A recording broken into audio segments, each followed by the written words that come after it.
What's going on, everyone? Jeremy here from The Quartering, and when things are going good, people have to invent things to be outraged by. I understand that. Partly, that's kind of part of the game, and I respect the hustle.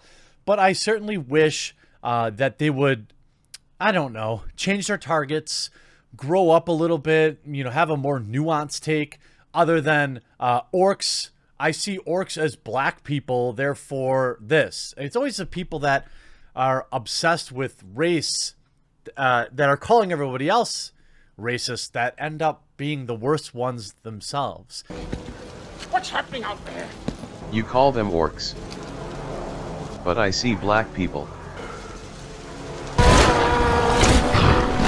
And since this is a bit of a more spicy topic, I'm really fortunate to have a sponsor for this video, which helps content creators like myself as a Patreon alternative. This video is sponsored by Superfans. Now, you know I'm a huge First Amendment supporter and a supporter of new technology, and for once I actually get to do an ad for both.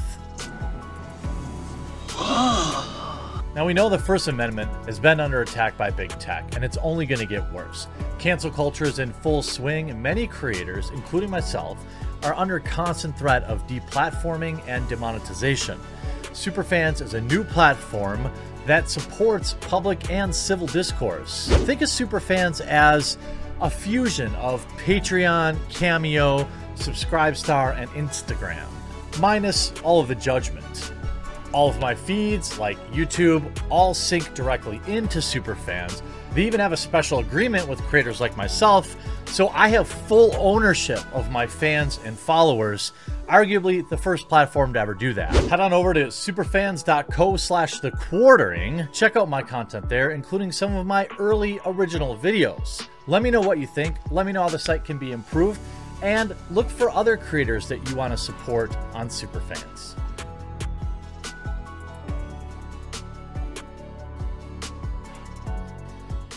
Thanks again, Superfans. Much love. Now, you can check out their link in the pinned comment below. Now more than ever, Blizzard needs to rethink World of Warcraft's race war. That's right. Now more than ever. Why? Why now more than ever? Or is that just a headline? As you can see, it went very well with 374 comments to 200 likes. Let's just take a small sampling. Been arguing for this since the end of Mists of Pandaria. Beyond the implications of politics, it has made it so that WoW's story will always be subpar. At this point, remove it. Ratioed. Let's look at some of the more popular comments here.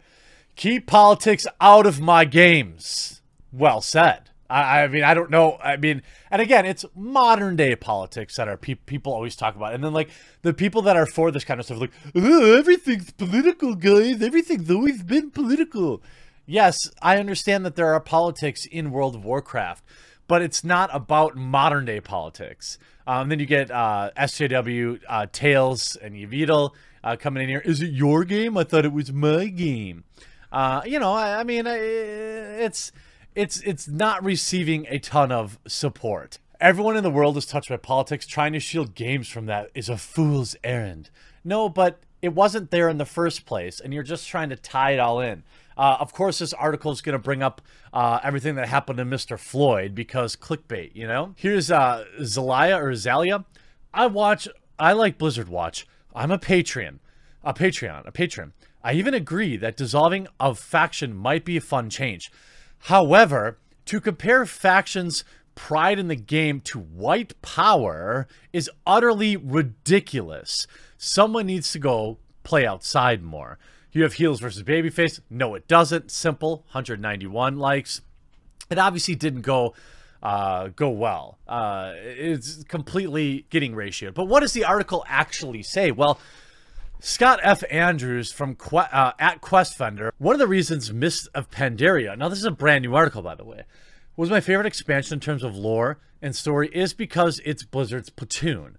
That's an old 80s reference because by gaming standards anyway, I'm an old man now. For those who haven't seen it, Platoon was Oliver Stone's take on Vietnam, based on his own experiences serving in the infantry there.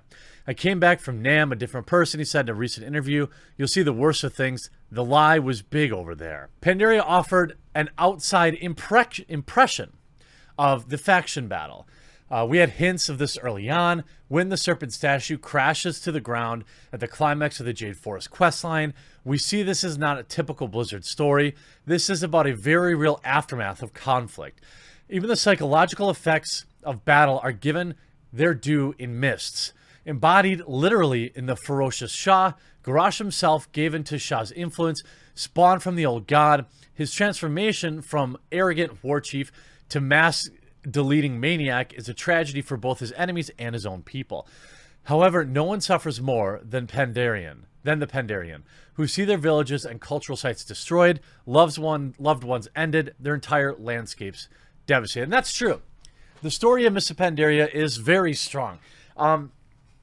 The story of World of Warcraft, I don't know how many people really like. When I play it, I just like, I rarely read the quest.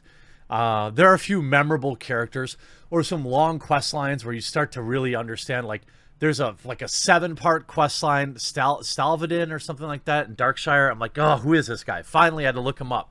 And at the end, when you have to, fight him as an elite, it kind of sticks with you. So the story sticks with you. But at the end, I don't think that story really appeals to the majority of World of Warcraft players. Some of them, certainly. It's time to move past fantasy tropes. Yes, that's right. World of Warcraft fantasy game needs to be more like real life, where people are in the streets burning down buildings. We need to have real life names for our characters and a defund the police banner in the game. Race-based conflict goes back to the very origins of fantasy. Lord of the Rings presents its own race war.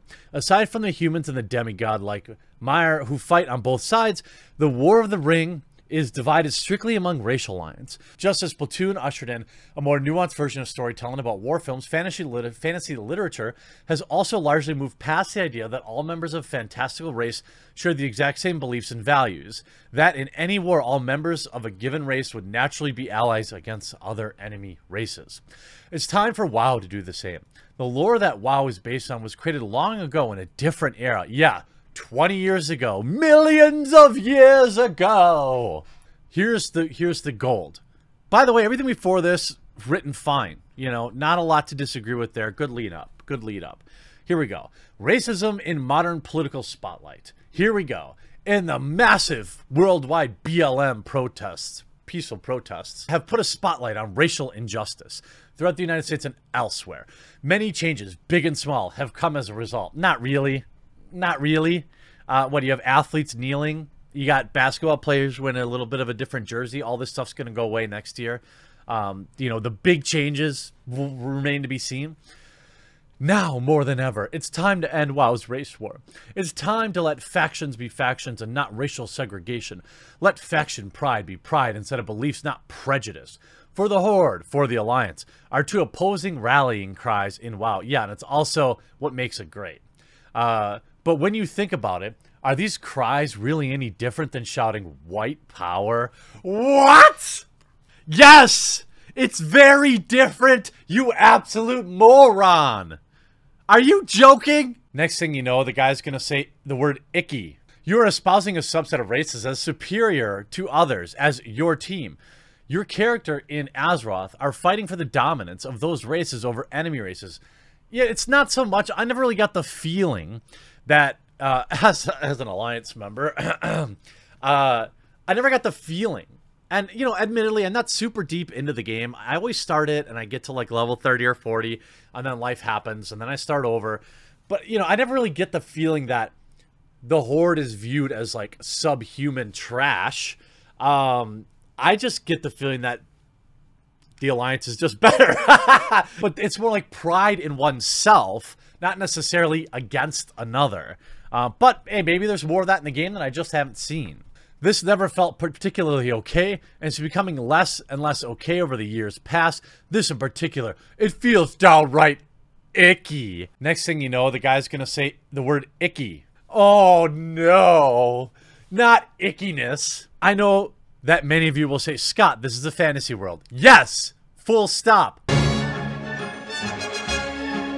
You can't draw those parallels. Well, of course he does, because he sees everything in the lens of race. That's how people who think this way get through things. They are some of the most racist people on the planet. Maybe there's some truth to that. No, there is truth to that.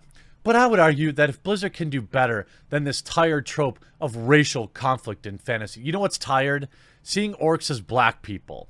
And obsessing over how every little thing in video games has to mirror today's modern real life. If they won't do it to appease those who are offended by it, Blizzard should do it anyway to tell a better, more nuanced story. So even if they won't do it to bend the knee to the loud minority, they should still do it. Blizzard has been accused of insensitivity on a number of fronts. Gender bias, perhaps most of all. The company has taken steps to address such shortcomings. I applaud those attempts. Here's where he says, but it's not enough. I applaud those attempts, even if they sometimes fall short. Most recently, they added WoW's first trans character to the Shadowlands beta. Stunning and brave. I mean, have you ever thought about the love interests of your WoW character? I haven't.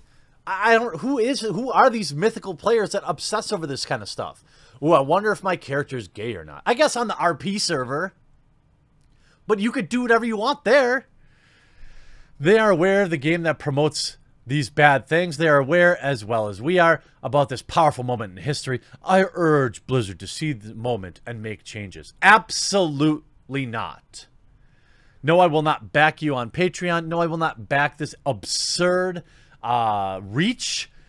Save Warcraft. Keep your crap out of our games. If you want everything that you're asking for here, just turn on the news.